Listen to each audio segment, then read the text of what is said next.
I would go on when Jim was on the air.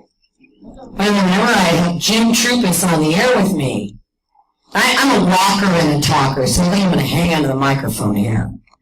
Whenever I have Jim Troupis on the air, I call him up and I say, Jim, come on the air. He says, okay, what are you talking about? I go, I don't know. We'll figure it out when you get on the air. I feel like talking to Jim Troupis. I'm going to focus on this one, the freedom from want. 3,000 years of the history of freedom. And there is no historic argument for the freedom from want, so it had to be created. You had to create an argument for it. And so what freedom from want must necessarily become, because it has no historical underpinning, is a deconstruction of the principles of liberty. Because it's not possible for economic liberty and political liberty and individual liberty to coexist with the freedom from want. And where did it come from? Where did that principle come from? The creation of this concept of the freedom from want in America. I would recommend, by the way, since we both pay homage to J. Rufus Fears, Professor J. Rufus Fears, that everybody, if you have the means, avail yourself of a CD set called The History of Freedom. And what you will learn is that the concept of freedom from want comes from the progressive movement of the United States, which began as a response to the industrial age. It began not only as a reaction to the industrial age, but also as a conceptual enhancement of the industrial age. Technology, for the most part, delivered this concept to us, freedom from want. Freedom from want comes from this idea that experts, professionals, scientists can engineer a perfect world.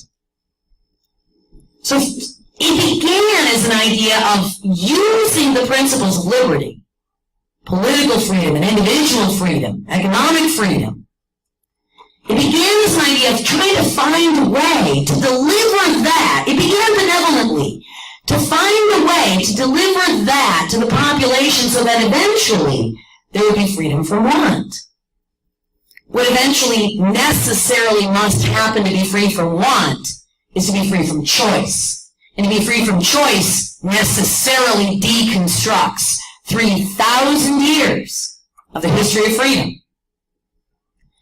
It was about 100 years ago that it began in earnest in the United States, where the experts and the professionals who were very intelligent and very benevolent said to themselves, we have all of these poor people who are laboring in miserable factories, who are starving. Their farms can't produce agriculture. This is wrong. We must find a way to free them from the requirements of life itself. And so began the progressive era. We are going to re-engineer humanity. Why did human beings believe they could re-engineer humanity? It was a gift of the Greeks. It was a gift of the wisdom of the development of Western civilization and the gift of the development of science and math and research in the scientific method, that smart people said, we can figure this out. They began with benevolent intent. Not with nefarious intent, but benevolent intent. We can find a way to use all of these wonderful things that the founding fathers and many who went before died to create for us, and we can deliver a perfect world. And it was the inception of the idea that science ruled everything that made people like Woodrow Wilson and others believe we engineered railroads, we engineered factories, we engineered everything. We can engineer humanity. But again, to be free from one, you must be free from choice. To be free from choice, you've undone 3,000 years of freedom. That is what we have seen in the last 100 years in the United States, and what we have missed in the last 100 years in the United States is what amounts to an initial benevolent intent give way to a determination to deconstruct the concepts of freedom that began at Marathon. You can see it all over. And what I plan to do tonight is to show you examples of this in academia, in Wisconsin, in the nation. In order to deconstruct liberty, and it didn't occur to the progressives initially that they had to deconstruct liberty. It occurred to them much, much later that these annoyances that 3,000 years of history produced, those annoyances are things like, I have my rights given to me by God. You do not give me my rights, and you can't take them away from me. Those are annoyances to experts who believe they can engineer perfection. What do you mean, given by God? We believe in God, they said. Trust us, we believe in God. We're not taking God away from you. But we're going to try to figure out a way, engineer a way to convince you that those same rights given to you by God are rights you should be willing to give up. Little by little and slowly. Remember, it took 3,000 years to get here. It took a long time to convince Americans, unique among the world, to agree to give up their freedom. Little by little. And there are two kinds of mechanisms that deliver that historical condition to America. They come in an incremental fashion and a non-incremental fashion. I'll get to those. But it's noteworthy that we understand we chose to do this to ourselves. And that was the purpose of progressivism. If we will not do this to you by force. We will not in the beginning even do this to you by coercion. We will convince you to choose to give up your rights little by little. A whole bunch of ways I would recommend reading Ameritopia, if none of you have, by Mark Levin. If you'd like to see the entire historical 100 years of progressivism in the United States. But we chose to do this. We chose this place we are in today. You didn't, I didn't personally choose this. But America chose this throughout the course of its last century of history. If you can perfect people, what are you? What's perfect? God is perfect. What else is perfect? Nothing else is perfect. And if the progressives' vision was to perfect humanity and create the conditions of freedom for want, what were the progressives saying? They wanted to go back to the original concept of the divine right of kings. They wanted to consider themselves more perfect than God, because God can't even perfect man. Man must choose to perfect himself for God. But the progressives believed they could perfect man. And some of them believed they were perfecting man for God. Prohibition is a progressive movement. That was a Christian movement that demanded people capitulate to the whims of a small percentage of America who wanted to perfect humanity for God. Over time, progressives just believed they could perfect humanity irrespective of God. God is important here. And I am somebody who has run the gamut between agnosticism and faith. But something that is important to note, that our founding fathers, many of whom did the same thing, ran the gamut between agnosticism and faith, recognized the importance for the future of freedom to understand that no one but God gives us our rights and can perfect us. That is the underpinning of America itself. Think about where we are now with the Department of Health and Human Services saying that people of faith cannot act consciously as people of faith. They must bend to the demands of the government. Who is the government now comprised of? Professional experts who know better than you do. And it's not just the HHS mandate. It's everything from prayer in schools to threatening Catholic priests with arrest during a government shutdown. 100 years ago, and I wasn't alive 100 years ago. My father was born in 1919, though. He was a pretty old guy by the time I was born. And it was about 1985 when the first raging debate over Christmas began. And I remember my father saying to me, and I had committed myself to liberalism at that point. Remember, I'm a recovered Marxist. Thank you. I was a crappy Marxist. My father said to me, you know, Vicki, 45, 50 years ago, nobody would have tolerated this. Nobody would have tolerated this. You would not have been able to get away with telling, and in his case, it was Catholics, telling Catholics they can't pray. Nobody would tolerate this. 1985, 1986, when my dad first went off, when I remember him going off on his first rant about that. But in 1986, it began a cascade of open, government-based, progressive-led attacks on the concept of God. That's important. This is the one reason I was a bad Marxist. I believed in God.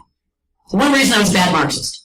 In order to convince people ultimately to give up their choice, to give up all of that 3,000 years of history for this, you have to get them to give up the concept that their rights were granted by God.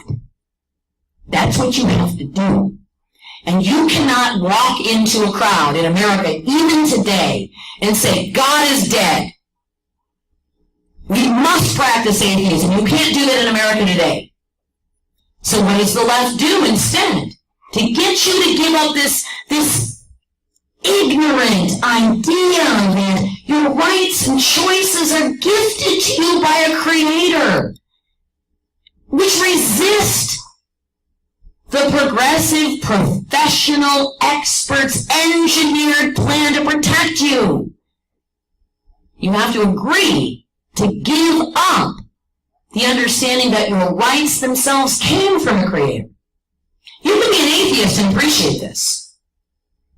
You don't need to be a member of a church, believe in God at all, to appreciate why this is important.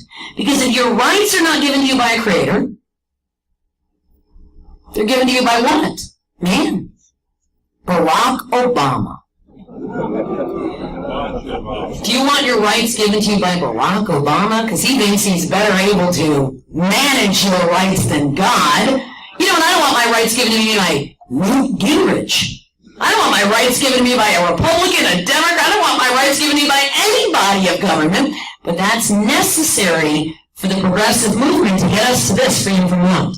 You have to give up the idea that you can make a choice. Now, how do we get there? I can walk you through the various processes of history. And Jim, I don't know how to do this to get to enter. All right. There we go. How do we get people to give it up? Who's this? Anyone know? Saul Alinsky. Who do I call him Uncle Saul. Harry's buddy. He wrote a book. He wrote two important books. One was called Revelry for Radicals. The other was called Rules for Radicals. What Saul Alinsky understood was that in order to make change, in order to get people to give up the idea of choice, was organize them around a principle, some principle. Maybe it was labor rights. Maybe it was something. But Saul Alinsky laid the groundwork for the modern progressive movement to bring us to where we are today. And the way the progressives convince people to give up their choice and give up their rights and deconstruct the concept of liberty is to redefine the terms. Redefine the terms of justice, of fairness, of democracy, liberty. That's what you must do to organize people around a progressive goal. If the progressive goal is to take away rights, and the only way to do that in America, because we fought wars for this stuff, is to convince people to join you. How do you do that? What Saul Alinsky discovered is he could go to people who are suffering, who are poor, and he could tell them they were being treated unfairly. And the reason they were being treated unfairly is because of the system we had in place. And the system was inherently unequal. And equality was something to be valued.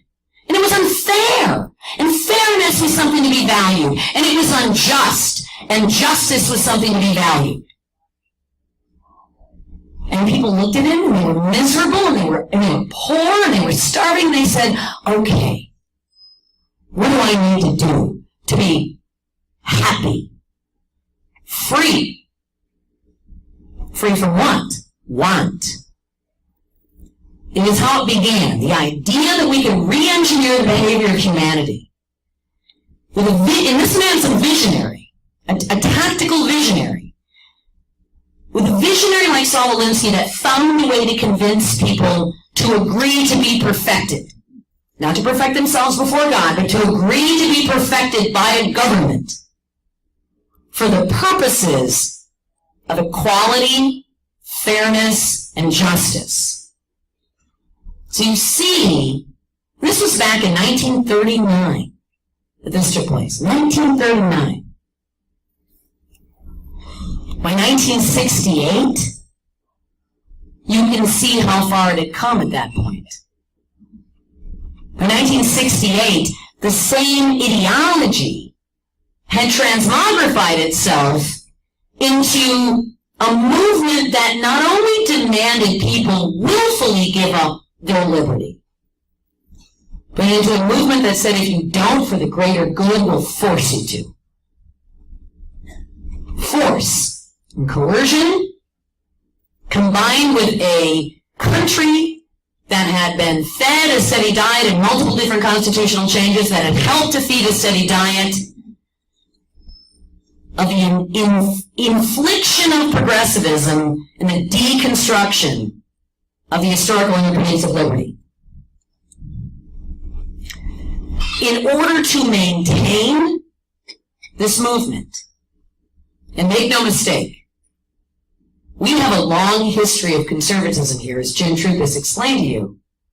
We don't realize it. The progressives have a short history, but they recognize the long game.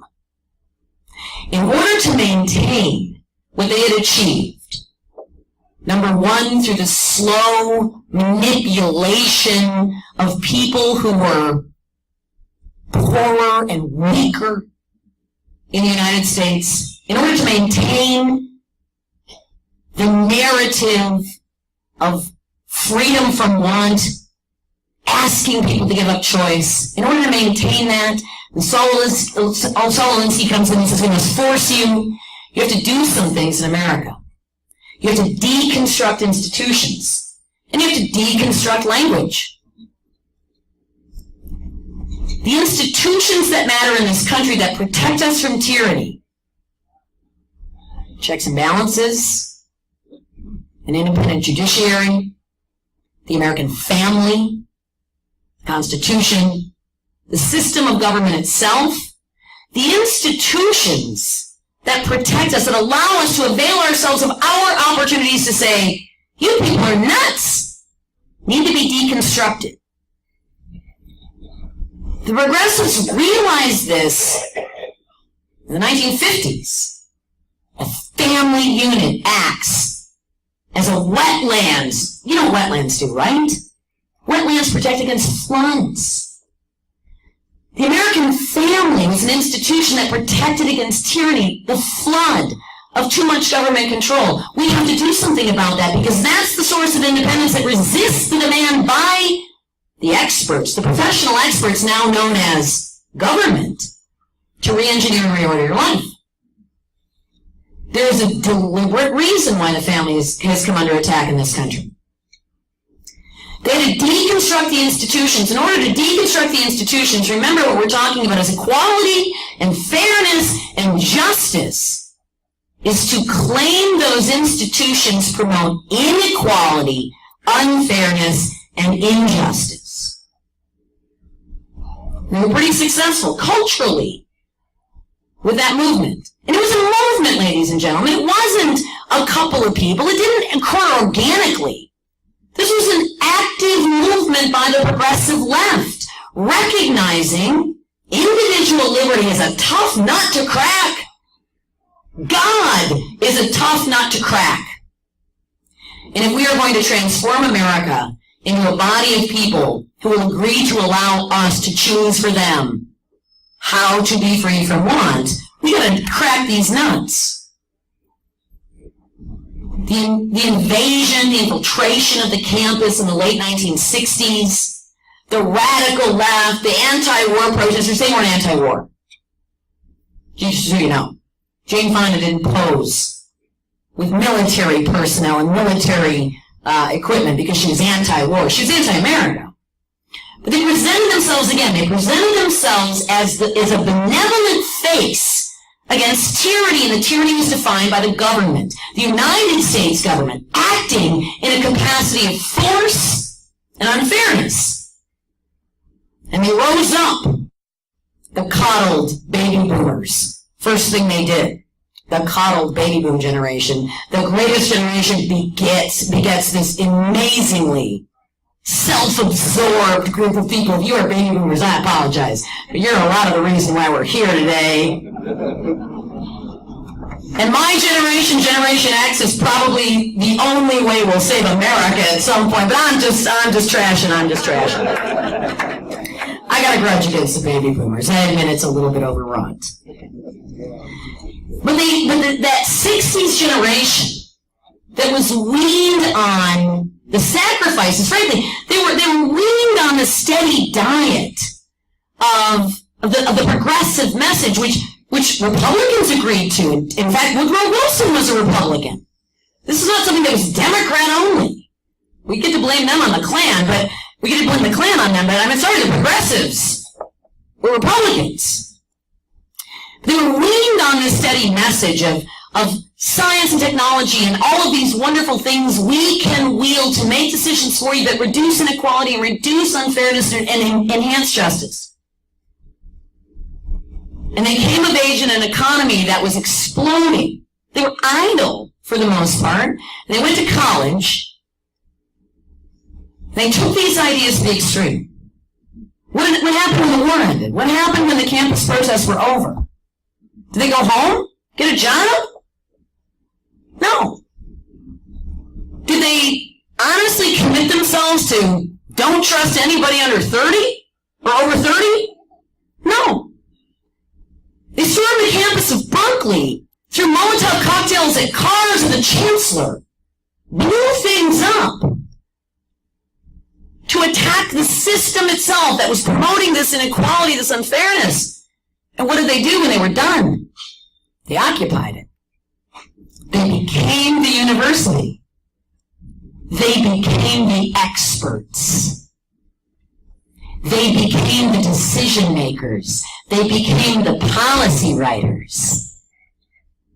As we grew, as our wealth and our economy grew, and more people were able to go to college, more people were exposed to this narrative, convincing you that freedom from want should replace individual choice.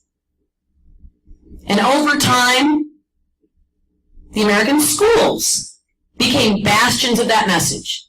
And so without you even choosing, your child is exposed to these messages now. And that brings us to this. How did we get from the Gettysburg Address to this is what democracy looks like? It didn't happen quickly. It happened slowly. It happened incrementally.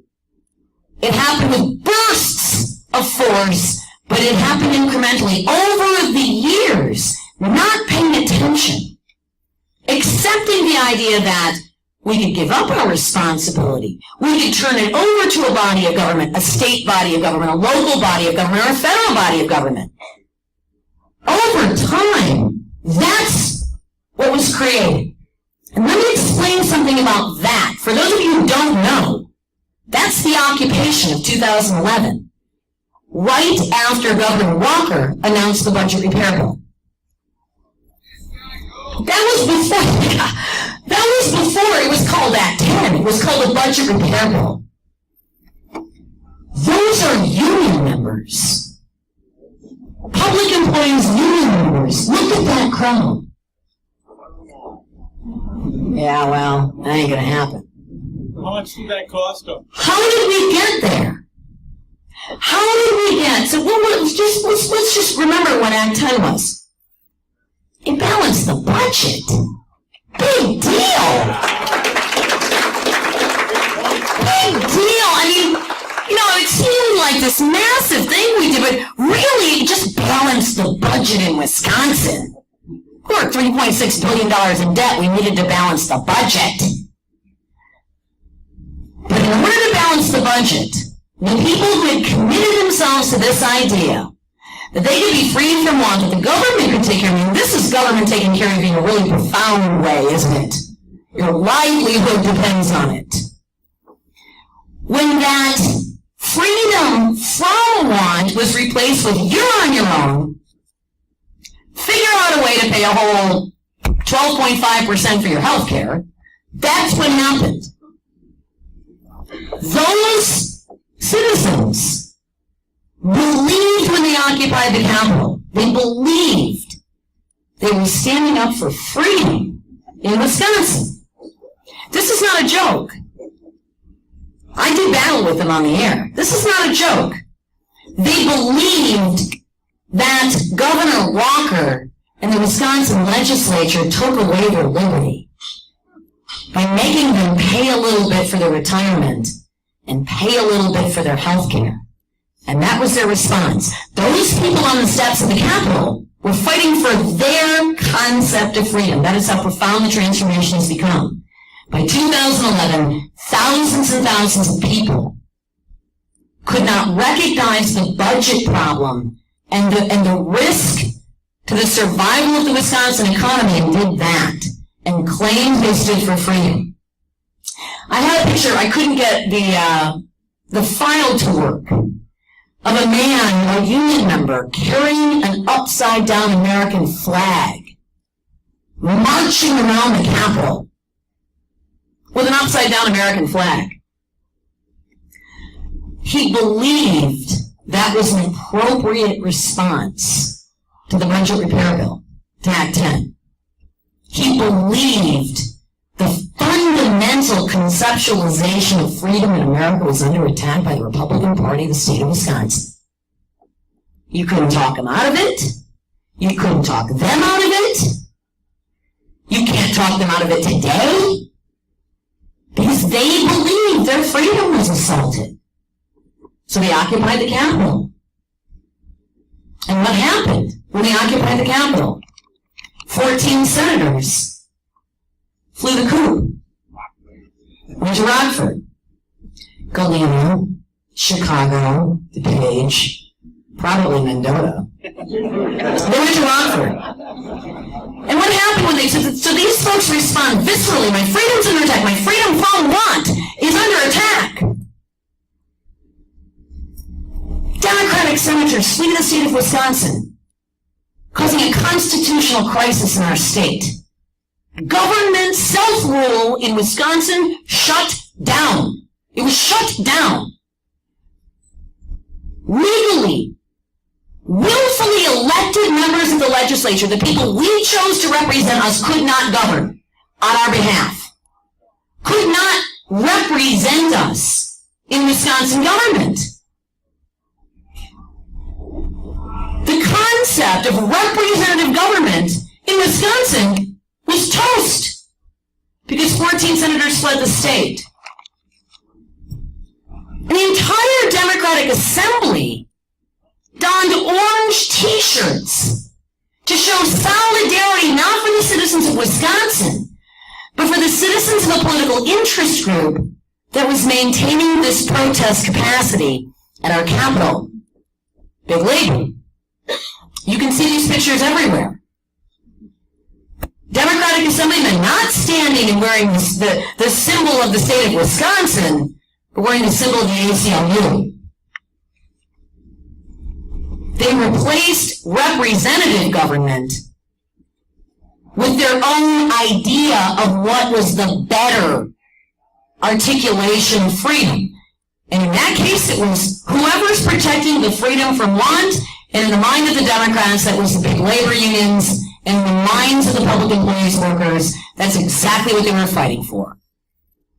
They did not gather in a capacity of 90,000 on a whim. They thought they were fighting for something real. And they were. And they are fighting for something real. And that is, what is the future of freedom in America going to look like? Is it going to be their vision? Is it going to be this? Is that the future of freedom in America? That's freedom by coercion and force, isn't it? Freedom from want. But if I don't agree, a blue fist comes across my face. Where did it come from? That's where it came from. They took the failed statism of other countries, morphed it into a new ideology, steeped in the language of benevolence and fairness, and it became Stand With Wisconsin, the blue fist. And if you resisted, what happened to you? If you just said you support Governor Walker, and you happen to live in Madison, raise your hand if anything bad happened to you, because bad stuff happened to me. Death threats to kill my dog, people stalking me at my front door, threatening to blow up my car. Because I spoke against that and in favor of self-determination, self-government, and my choice. My choice to fail, my choice to succeed, irrespective of what somebody thinks they deserve in terms of freedom from want. Wisconsin was a microcosm of America at that moment, you guys. It also showed you a path to fight. It would have been easy for the legislature to just say, okay, we won't do it. We won't do it. You want stuff. We get it. We'll just give you stuff. Because you're violent, because you threaten people, because you occupy the Capitol and shut down government, we'll just give you stuff. A lot of times that works. But in our state, and I know it took a lot of courage for our government to do this, because a lot of them, no doubt, wanted to run for the high hills. We fought it. We fought the demand that freedom be redefined in Wisconsin. We fought it. Successfully. It was hard, but we fought it, and we fought it successfully. Imagine what we could have lost if we had caved. Imagine what we could have lost if the new tyranny of freedom from want, the new tyranny of social justice, the new tyranny of equality, and that's what they claim their mantles are, had won in Wisconsin. It would have been a different Wisconsin, would have been a different America. We would have been Illinois or California. But because we don't rate in terms of size of state, the federal government would not have considered bailing out Wisconsin. The state of Wisconsin and its voice in America would have been silenced for all practical purposes. We would have only been represented by this, and not by me getting the polls and voting for the person I wanted to represent me. I wouldn't have had a choice. That would have been who represented me, because the people I voted for would have caved to that. But we fought it and won. I thought it would send a message to America that in order to resist the reorientation of the concept of liberty in our country, you have to fight like Wisconsin fought. And we're not perfect. I'm not saying our government's perfect in the state. Don't make the mistake of thinking that I'm rubber stamping the last budget because I think it stunk. All right, it did. I'll tell you later why I thought that. I'm not rubber stamping anything. But I still have a say in my government. I still have a voice in my government. I still have that voice. I can still pick up the phone. I can still yell at my governor. Tell me, a bonehead, why don't you do X, Y, or Z? I wouldn't call him a bonehead. I think it's pretty cool. But if he is a bonehead, I'll call him a bonehead. And I still have the right to do that. Because we fought back. And they tried really hard to win. They showed themselves for what they are. They showed themselves now no longer interested in convincing us to give up our liberties. They'll take them from us. They still believe in their own benevolence. They still believe in their own wisdom. But now they conclude these mouth-breathing, knuckle-dragging idiots just won't agree with us. We'll take it from them and it'll be better for them in the long run. Sarah Palin came to Madison and spoke at a Tea Party event. I don't know how many of you were there. Do you remember what happened? We had about 15,000 people who were in front of the stairwell and the stage. And the left, these guys, infiltrated the ranks of the people there to hear Sarah speak. They pierced the crowd and dispersed themselves while she was speaking. So for every 3 people there to hear her speak, there were 5 surrounding them because they outnumbered us 3-1. There were 5 surrounding them shouting her down. She kept speaking, but they were shouting her down. That's their idea of choosing for you. That's their idea of what your ideas mean to them. Freedom to them, again, you not being able to choose, them choosing for you. They will choose benevolently. They will choose wisely. They will shout you down, threaten you if you disagree with them, if you dare resist them. And that's what they did on the steps of Madison's Capitol. Wisconsin's Capitol. My apologies, it's not Madison's Capitol. That's what they did. Oh, and again, we fought back. At every single turn, the citizens recognized the assault in Wisconsin. What has not happened yet is a universal recognition that the exact same thing is going on in Washington, D.C. right now. It doesn't have the face of the blue fist. It doesn't have a teachers union member walking around in front of news cameras flipping the bird to make her point. It doesnn't have campouts and pot smoking festivals inside the Capitol to resist representative government in Wisconsin. You don't see it like that. You may have seen it a little bit with Occupy. I was hoping Occupy would become a much more powerful movement and show America what this movement showed Wisconsin. This movement inspired Wisconsin to fight back for itself and its own self-determination. We haven't had that yet occur at the federal level. What did the left do in Wisconsin? They created a constitutional crisis in order to get what they wanted because we resist the idea of redefining our own concept of self-governance and liberty. They weaken the institutions of our state, everything from the legislature to the governor's office to the courts themselves, in order to achieve what they wanted. That's what democracy looks like. This is what democracy looks like. Let me just say this. That kind of is what just an unbridled democracy looks like, which is why we have a republic. Yeah. And not a democracy.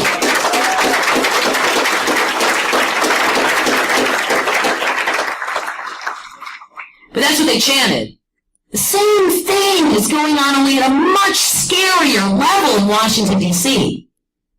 You have a president whose academic career comes out of this tradition that the only definition of freedom he understands, he pays lip service to Abraham Lincoln because Abraham Lincoln freed the slaves, and he's a black man. But his lip service to Lincoln is irrelevant compared to his promotion and his actions on behalf of this concept of the deconstruction of individual liberty to be replaced by freedom from want. He's created a constitutional crisis multiple times. If he disagrees with the Constitution, what does he do? He violates it. If you call him on it, what does he say? He says you're a racist, but what else? Sue me. I won. Sue me. I don't have to listen to any of you people anymore. You have a House of Representatives that is held in the hands of an opposition party which should provide balanced divided government like it has every single time in the past. But the House is powerless. Nearly powerless except to stand with us and voice our frustrations, and I hope they do. And I hope you all go home and tomorrow you pick up the phone and you call John Boehner's office and you say, stand together to resist the continuing resolution in Obamacare. The only thing we have left now is their willingness to continue to represent us. And I think it's a pretty tenuous willingness sometimes. Police power to force compliance with unconstitutional orders. Holding little old ladies at gunpoint at Yellowstone for the government shutdown, saying, you can't look at that eagle. A semi-automatic rifle in her face. You can't look at that eagle. 75-year-old lady is just visiting Yellowstone, probably going to die in the next couple of years. How come? You gonna shoot me? I wish somebody would say that. You gonna shoot me, punk? In the process of this, though, in the process of this 100-year incrementalism of convincing us in the interest of fairness, and we're all about fairness, we have an American nature that forces us to appreciate the real concept of fairness. The founding of our country, the Constitution forces us to appreciate a cultural, moral concept of fairness. So when somebody appeals to that, it's about fairness. We have a moral connection to the concept of justice. So when somebody appeals to that, oh, you want to be unjust? Heck no, I don't want to be unjust. I want to be unfair. I want to be a nice person. 100 years of working over America, using their better angels against them, to convince them to give up their liberty in favor of freedom from want, has now put us in a position where our courts routinely ignore the Constitution, police powers are used to enforce unconstitutional, unfair, unjust laws. The entire concept of justice and fairness in this country, its institutions, the justice system, Congress, checks and balances, the American, everything under attack, everything we have to trust, everything we imbue our trust in, we believe protect us from tyranny, under attack. Worse than it was in Wisconsin. It was a one-off. It was an 18-month distraction in Wisconsin. We showed them what's what. We have not even begun in America. Financial system in peril, threatening to default on the U.S. debt, to cause a sell-off in international markets, creating a cascade of destruction in this economy and possibly a debt crisis. And you say no, you say that's bad. What are you? Again, say it with me. A racist. That's where we are today. The progressive realization of the redefinition and deconstruction of freedom has brought us to where we are today. What are you going to do? What do you do to fight? Stand. How do you stand? Organize. How do you organize? In my opinion, okay, just an opinion, you take a page from the Wisconsin recall fight. Because Wisconsin showed how to win this. And they showed that asserting the power of the state, the voice of the state of Wisconsin, how important that was. In fact, it sends signals to all other states. I think we will consider balancing our budgets too. What a concept, huh? Even Pat Quinn in Illinois took a little bit of inspiration from Scott Walker and says, well, maybe we should do a little pension reform here. We are $28 billion in debt. Just saying. Wisconsin was 3.6 in and they fixed stuff, and we're 28 billion in. We might as well be California. What's Jerry Brown saying? Same thing. How about a tax increase? Actually, he actually was talking about pension reform. I think we lead ourselves out of this by recognizing that in order to change D.C., to make D.C. listen, you have to speak as one voice at the state. You have to reassert the power of the states. Mark Levin writes in Liberty Amendments and Meritopia, and I recommend both these books, and I would start with Liberty Amendments because it gives you a path forward. When we took away the ability of the states to select the Senate, we took away the voice of the states itself. And so it's going to be a lot harder going forward. But the alternative is this. How many times have you heard somebody say, I'm just one person, what can I do? When it comes to the federal government. I can't fight the federal government. You can't fight the federal government. I'm just one person. Of course you can. But you know where you can learn that one person can make a difference? The state. And one person can make a difference. 5 people can make a difference. I'm looking at Charles Bray's eyeballing me here. I remember a couple of the protests you ran. 6, 7 people, not the big 5,000 protests you had, but 6, 7 people challenging phony recall signatures. How about Ross Brown and Todd Osborne creating the software for I Verify the Recall? It was 2 guys.